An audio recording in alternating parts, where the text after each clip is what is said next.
ఏంటి ఇక్కడ ఆపమంటున్నావు? ఇది పాడుపడ్డ బంగ్లా కదా? అవును. ఇక్కడ సానియా మిర్జా ఉండేది. అది మస్కా. మస్కాలా? అవును. అప్పుడేగా నువ్వు పళ్ళి కిలించుకొని ఈ అంటూ నన్ను ఎందుకు ఇక్కడ తీసుకొచ్చావు? లోపల డెడ్ బాడీ ఉంది. డెడ్ బాడీనా? అవును. దాని ఫోటో తీయాలి, మాట్లాడకుండా నాతో రా. నేను రాను పో. ఏంటి నువ్వు రావా? ఏ ఒకసారి ఇలాంటి పాడుపడ్డ బంగ్లాలోకి వెళ్ళి భయంతో బిగుసిపోయిన చాలదా? ఇంకోసారి బిగుసిపోవాలా? అందరూ నన్ను ఇలాంటి చోట్లకి తీసుకొస్తారంటే ఏంటి మీ ఉద్దేశం? నేను ఎడిటర్ కి ఫోన్ చేసి చెప్పేస్తాను. ఏమని? ఇతను చెప్పిన పని చేయటం లేదని చెప్తాను. అలా చెప్తావా? అవును. చెప్పనా? అయితే ఓ పని చెయ్యి. నువ్వు నాతో రావాలి, నాకంటే ముందుగా వెళ్ళాలి. ఏ నీ వెనకాల వస్తే చాలదా? వెనకాలే వస్తే ఏదైనా జరిగితే నన్ను ఇరిగించి నువ్వు వెళ్ళిపోతావు. నాకు తెలీదా నీ వర్క్ ఏమిటో? సరే రా, వచ్చి చావు. అలా అన్నా బాగుంది. ఈ విరిగిపోయిన మెట్లు అవి చూస్తుంటే పాత జ్ఞాపకాలేమో గుర్తొచ్చి భయపెడుతున్నాయి. ఇంతకు ముందు ఎప్పుడో ఒకసారి ఇక్కడికి వచ్చినట్టున్నావు. ఊరికే టైం పాసింగ్. Time passing? అసలు ఆడపిల్లవా నువ్వు? టైం పాసింగ్ కోసం ఏం చేయాలో ఏం చేయకూడదు కూడా తెలీదా? నడు. దేనికి? మాట్లాడుకుంటా. మాట్లాడాలి, నువ్వు ముందు పద. మాట్లాడుకుంటా రావాలంట. మాట్లాడవలసిన విషయాలు మాట్లాడే తీరాలి కదా. అయ్యో అయ్యో, అలాంటి పూత బంగ్లానే ఉంది. ఏంటి? ఎవరో ఆనందంలో పిలిచినట్టుగా అనిపిస్తోంది. రక్తం కాదురా పిచ్చోడా, రక్తం. రక్తం అంటుంది, రక్తం. పని కోసం జీతం వదులుకోవచ్చు, ప్రాణాలు వదులుకోగలమా?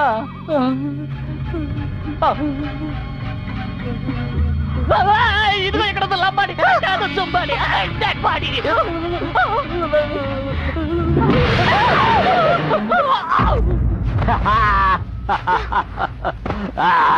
ఓహో, అంటే ఇదంతా నువ్వాడి నాటకమా? అవును, ఇది కూడా నేను ఆడిన నాటకమే. ఒక బాధ్యత గల పత్రికా విలేకరి చేసే పని అది. నువ్వు బాధ్యత గల జర్నలిస్టువా కాదా అని టెస్ట్ చేశాను. టెస్ట్. అవును, టెస్ట్ చేస్తున్నాడు ఈయన పెద్ద థామస్ అల్వా ఎడిసన్. ఒక పత్రికా ఆఫీసుకు ఫోన్ వస్తే ముందు మీరు ఎవరు అడగాలి, తర్వాత మాటల్ని పొడిగిస్తూ రికార్డ్ చేయాలి. ఆ కాల్ ఐడిలో వచ్చే నెంబర్ ని నోట్ చేసి అది ఇల్లా, షాపా, బూతా అని తెలుసుకోవాలి. వీటన్నిటికంటే ముఖ్యం, నువ్వు ఎక్కడికి వెళ్తున్నావో ఆఫీసులో చెప్పి 10 నిమిషాల్లో నేను ఫోన్ చేయలేదంటే మీరు పోలీసులతో అక్కడికి రండి అని చెప్పి వెళ్ళాలి. అర్థమైందా? అర్థం కాలేదా? ఏంటి అనకుండా అలా ముడిచిపోయింది? కొంచెం తట్టి లేపుతాం. నేను రా, నేను తిలక్ని. నువ్వు సరేగాని ఇక్కడ డెడ్ బాడీ ఉండాలి. అది కూడా నేనేరా. మిమ్మల్ని టెస్ట్ చేసి చూశాను. చూసావా? ఓరి పాపాత్ములారా, ఇలా ఏడిపిస్తున్నారేంటి? ఒక మనిషి ఒక దాంట్లో వీక్ అయితే దాన్నే పట్టుకుని హడలు కొట్టడం మీకు ఏమైనా న్యాయంగా ఉందా? మరెందుకు అనకుండా పెట్టుకోవడం? బుద్ధికొండ అని పెట్టుకోవచ్చా? పదండి పదండి. ఇన్వెస్టిగేషన్ అట. End of decided. Why should construct tomorrow factory? వాళ్ళు వాటర్ ఫ్యాక్టరీ పెట్టుకోవడానికి స్థలం చూసుకున్నారట. ఆంధ్రప్రదేశ్ లో ఎక్కడైనా ప్రారంభించుకోవచ్చని నేను చెప్పాను కదా. ఎక్కడ ప్రారంభించబోతున్నారు? Wear? It's in Anjala village on the way to Secunderabad, about 64 kilometers away. Yanjala. అక్కడైతే ఏ సమస్య ఉండదు. అక్కడ ఎమ్మెల్యే మనవాడే. మీరేం దిగులు పడకండి. No problem, you may go ahead. But once we start, we'll have to suck the water out from the neighboring 5 villages. చుట్టుపక్కలున్న 5 గ్రామాల్లోంచి నీళ్లు లాగేస్తున్నారు. No worry, తీసుకుంటేనే ఇవ్వగలం. Are you sure? There are farmers involved. అది వ్యవసాయ భూమని ఆలోచిస్తున్నారు. వీడేంటి ఆ ఊరి పంచాయతీ బోర్డు ప్రెసిడెంట్ లాగా తెగ ఫీల్ అయిపోతున్నాడు? హలో, మన అగ్రిమెంట్ ఏంటి? నువ్వు నాకు డబ్బు ఇచ్చేయి, నేను నీకు పర్మిషన్ ఇచ్చేస్తాను. అర్థం కాలా? Money here, permission there. Okay?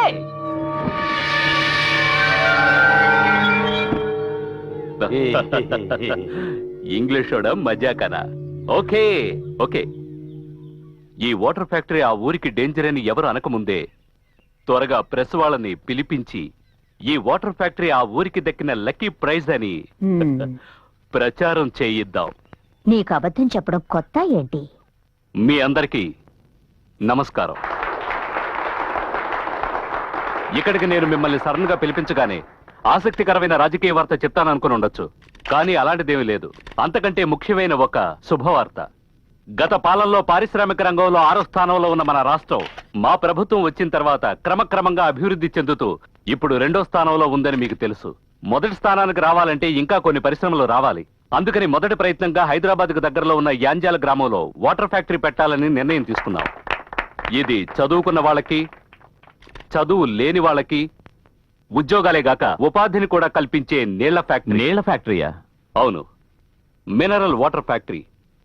India లాంటి పేద దేశాల్లో 80% వ్యాధులు మనం తాగే నీటి వల్లే వస్తున్నాయని ఒక మెడికల్ రిపోర్ట్ చెప్తోంది. 1 minute. మన రాష్ట్రానికి నీళ్లు అవసరమే, నేను కాదంటం లేదు. కానీ సడన్ గా ఫ్యాక్టరీకి పర్మిషన్ ఎందుకు ఇచ్చినట్టు? అది ప్రైవేట్ వాళ్ళకి. అదే చెప్పానుగా, పారిశ్రామిక రంగంలో 2వ స్థానంలో ఉన్న మన రాష్ట్రాన్ని మొదటి స్థానానికి తీసుకువెళ్లే ప్రయత్నం అని. దాని గురించి నేను మాట్లాడటం లేదు. ఈ ఫ్యాక్టరీ నీళ్లు లేని వాళ్ళకి ఇవ్వడానికి కాదు, ఉన్న వాళ్ళ దగ్గర నుంచి లాక్కోవడానికి. మనుషులకి నీళ్లు చాలా అవసరం, అది ఇవ్వాల్సిన బాధ్యత గవర్నమెంట్ది. ఆ ఏరియాలో ఈ ఫ్యాక్టరీ ఎందుకని అడుగుతున్నాను. ఏవయ్యా, వీడు అపోజిషన్ పార్టీ పత్రిక విలేకరా? కాదండి, ఇతను ఎవరెస్ట్ పత్రిక విలేకరి తిలక్. ఓహో, మీరు చేసేవి ఆధారం లేని ఆరోపణలు. ఆంధ్రప్రదేశ్లో ఎక్కడెక్కడ ఏ ఏ పరిశ్రమలు పెట్టాలో ఒక కమిషన్ వేసి విచారణ జరిపించి వాళ్ళిచ్చిన నివేదిక ప్రకారమే ప్రభుత్వం ఈ పర్మిషన్ ఇచ్చింది. ఆ గ్రామం అక్కడి రైతులకి జీవనాధారం. అక్కడున్న నీళ్లను కొల్లగొట్టడం తప్పని చెప్పడానికి ఏ వివరాలు అవసరం లేదు. నీకు భయపడి ఈ పథకాన్ని మార్చడం కుదరదు. ఫ్యాక్టరీ వస్తుంది, దానివల్ల ప్రజలకి మంచో చెడో తర్వాత చెప్పు. అది చేతులు కాలేక ఆకులు పట్టుకోవడం లాంటిది. మీరు చెప్తున్న ఆ ఫ్యాక్టరీ ఆ గ్రామంలో నిర్మిస్తే ఆ చుట్టుపక్కల భూమి అడుగునున్న నీరు కొంచెం కొంచెంగా తగ్గి ఆ ఏరియా అంతా ఎడారుగా మారుతుంది. అది మాత్రమే కాదు, ఇలాంటి ఫ్యాక్టరీలు అన్ని జిల్లాల్లోనూ పెడుతున్నట్టు చెప్పారు. అంటే మొత్తానికి మన రాష్ట్రాన్నే ఎడారుగా మారుస్తారన్నమాట. Wonderful scheme, keep up. Mister, ప్రభుత్వ పథకాల్ని పత్రికలకు తెలియజేయడం మా బాధ్యత, దాన్ని ప్రజలకు తెలియజేయడం మీ పత్రికల వాళ్ళ బాధ్యత. అది మంచో చెడో ప్రజలే నిర్ణయిస్తారు. అసెంబ్లీలో లాగా ప్రశ్న మీద ప్రశ్న వేయకు. నువ్వెవరి మనిషివో నాకు తెలుసు. నేనెవరి మనిషిని కాదు, ప్రజల మనిషిని. ప్రజలంతా మా వైపు ఉన్నారు. అది మీ రంగు బయటపడే వరకే. రేపు మా పత్రిక వస్తుంది, తర్వాత ఏం జరుగుతుందో చూద్దాం.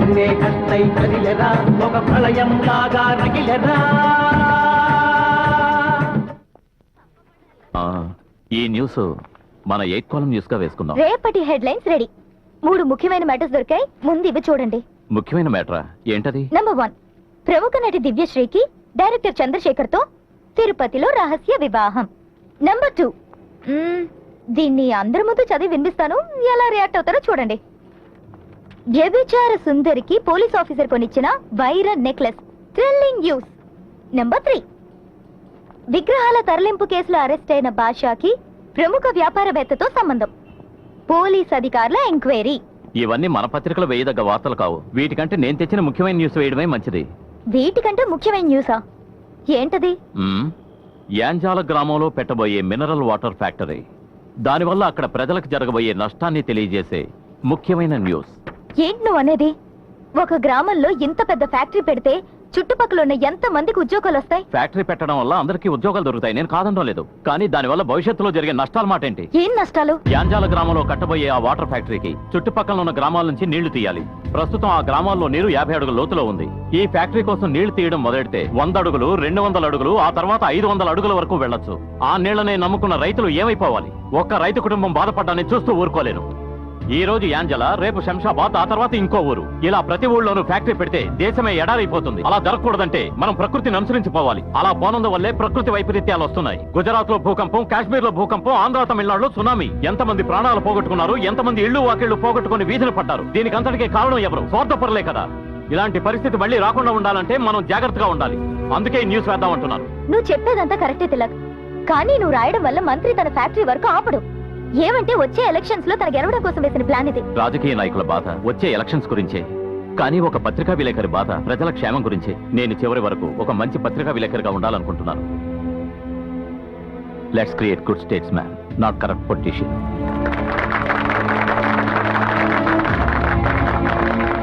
తిలక్, అద్భుతంగా చెప్పావు. ఈ మ్యాటర్ వేయటం మన పత్రికే గౌరవం. నా తర్వాత ఈ ఎవరెస్ట్ పత్రిక ఎలా నడుస్తుందని దిగులు పడేవాడిని. ఇప్పుడు నమ్మకం కుదిరింది. నిన్ను చూస్తుంటే నాకెంతో గర్వంగా ఉందిరా. ఎడారిగా మారనున్న ఆంధ్రప్రదేశ్, ఇదే రేపటి మన హెడ్లైన్.